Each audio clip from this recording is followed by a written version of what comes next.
ரியாதில் அதிரை பைத்துல் mall கிளை சார்பில் நடைபெற்ற சிறப்பு இஃப்தார் மற்றும் 140ஆம் அமர்வு 100க்கும் மேற்பட்டோர் பங்கேற்பு. சவுதி அரேபியாவின் ரியாத் நகரில் அதிரை பைத்துல் மால் ரியாத் கிளையின் சார்பில் 11ஆம் ஆண்டு இஃப்தார் நிகழ்ச்சி மற்றும் 140வது அமர்வு சிறப்பாக நடைபெற்றது. இந்நிகழ்ச்சியை ஜனாப் அப்துல்லா ஹசன் கிராத் ஓதி தொடங்கி வைக்க ஜனாப் சரபுதீன் தலைமை தாங்கினார்.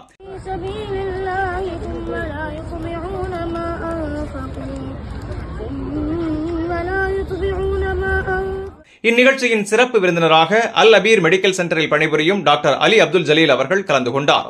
அவருக்கு ஜனாப் சரபுதீன் அவர்கள் பொன்னாடை போர்த்தி கௌரவித்தார்.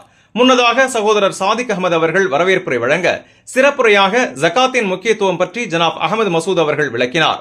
அதனைத் தொடர்ந்து உரையாற்றிய டாக்டர் அலி அப்துல் ஜலீல் அவர்கள் உடல் நலம் பேணுதலின் முக்கியத்துவம் பற்றி எடுத்துரைத்தார். மேலும் ஜனாப் இமாம் கான் அவர்கள் பைத்துல் மாலின் சேவைகளை அறிக்கையாக வாசித்தார். இறுதியில் சகோதரர் நெய்னா முகமது அவர்கள் நன்றியுரை வழங்கினார். சகோதரத்துவ உணர்வு மற்றும் பொது சேவை நோக்கங்களை வலுப்படுத்தும் வகையில் நடைபெற்ற இந்த இஃப்தார் நிகழ்ச்சியில் அதிரியர்கள் மற்றும் தமிழ்ச் சமூக சொந்தங்கள் என 100க்கும் மேற்பட்டோர் குடும்பத்துடன் கலந்து கொண்டு சிறப்பித்தனர். புனித ரமதானில் நடைபெற்ற இந்த ஒன்றுகூடல் நிகழ்வு சமூக ஒற்றுமைக்கும் சகோதரத்துவத்திற்கும் ஒரு சிறந்த எடுத்துக்காட்டாக அமைந்தது. இந்த செய்தி உங்களுக்கு பயனுள்ளதா இருந்தா வீடியோவை லைக் பண்ணுங்க, உங்க கருத்தை கமெண்ட்ல பதிவு பண்ணுங்க. மேலும் வளைகுடா மற்றும் உலக செய்திகளை உடனுக்குடன் பெற Gulf 360 நியூஸ் தமிழ் சேனலை சப்ஸ்கிரைப் பண்ண மறந்துடாதீங்க.